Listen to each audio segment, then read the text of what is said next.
आज की इस वीडियो में हम बात करेंगे ईस्टमैन कंपनी के ग्रेटा इन्वर्टर के model number ES 10 kilowatt TGT को कैसे इंस्टॉल करें।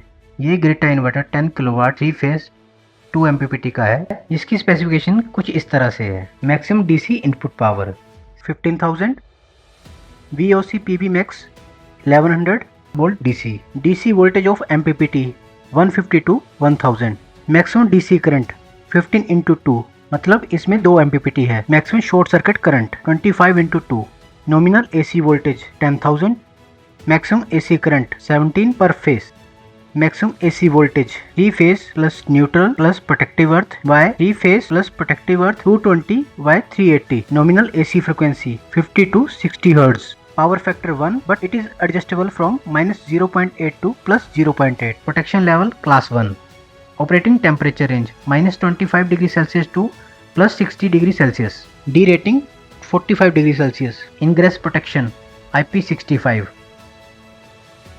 इस मॉडल में आपको पोर्ट्स मिलते हैं DC on off switch, DCA positive negative for PV string, DCB positive negative for PV string, AC connector for neutral, line 1, line 2, line 3 and earthing. Zero injection port optional. इस GTI के साथ आपको जो accessories मिलती है वो है एक सोलर इन्वर्टर, एक वॉल माउंटिंग ब्रैकेट, एक AC waterproof cover, 4 AC wiring cover screw, DC positive DC negative plug connectors including metal terminal, stainless steel anti collision bolt M6x60, user manual के साथ वारंटी कार्ड और wifi plug. ग्रिटा inverter हमेशा एक authorised technician के द्वारा ही install करवाना चाहिए और ज़रूरी है कि पर्टिकुलर मॉडल का यूज़र मैनुअल ध्यान से पढ़ें ताकि इंस्टॉलेशन प्रॉपर्ली हो सके।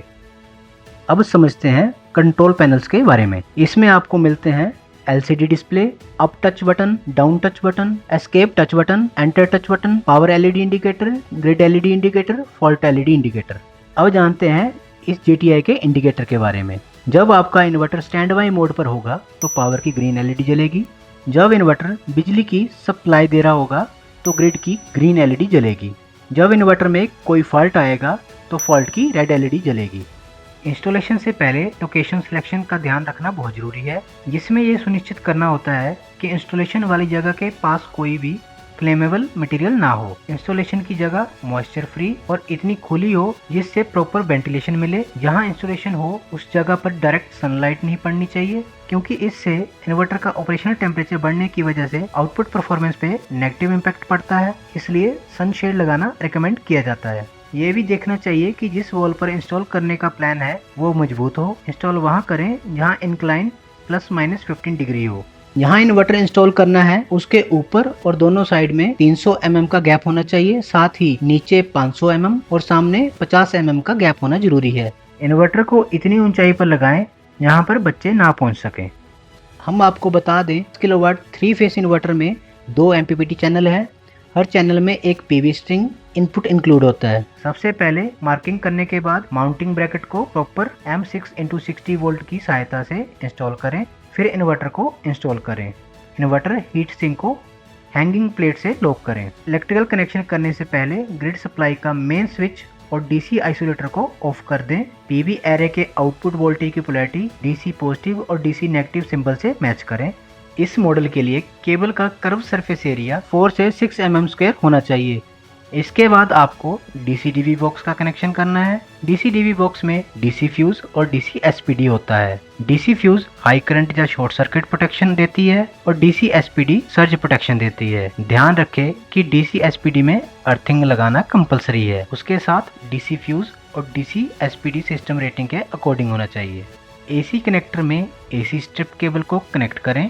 इसके बाद आपको AC-DV बॉक्स का कनेक्शन करना है। AC-DV के अंदर AC MCB और AC SPD होता है। AC MCB हाई करंट या शॉर्ट सर्किट से प्रोटेक्शन देती है और AC SPD सर्ज प्रोटेक्शन देती है। ध्यान रखें कि AC SPD में अर्थिंग लगाना कंपलसरी है। उसके साथ MCB और SPD सिस्टम रेटिंग के अकॉर्डिंग होना चाहिए। नेक्स्ट स्टेप में आपको शेल ग्राउंड वायर को इंस्टॉल करना है। इन्वर्टर के AC कनेक्शन की प्रोटेक्शन के लिए सर्किट ब्रेकर लगाना जरूरी है, जिससे ओवर करंट प्रोटेक्शन मिल सके। इस इन्वर्टर में वाईफाई के द्वारा रिमोट मॉनिटरिंग फीचर भी दिया गया है। इन्वर्टर को स्टार्ट करने से पहले यह जरूरी है कि सिस्टम की कॉन्फ़िगरेशन को ऑप्टिमाइज किया जाए, इसलिए यह रिकमेंड किया जाता है कि दो इनपुट को सेम नंबर के फोटोवोल्टिक मॉड्यूल से कनेक्ट किया जाए। हर फोटोवोल्टिक मॉड्यूल का maximum open circuit voltage 500 volt DC से ज़्यादा नहीं होना चाहिए।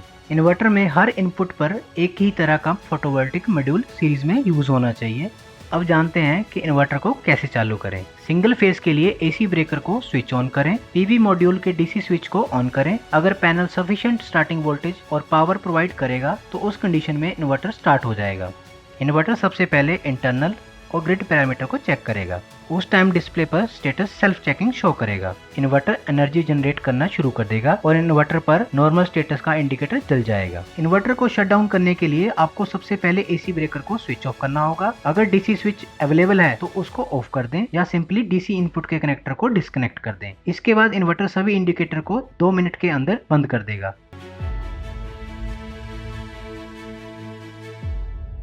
ईस्टमैन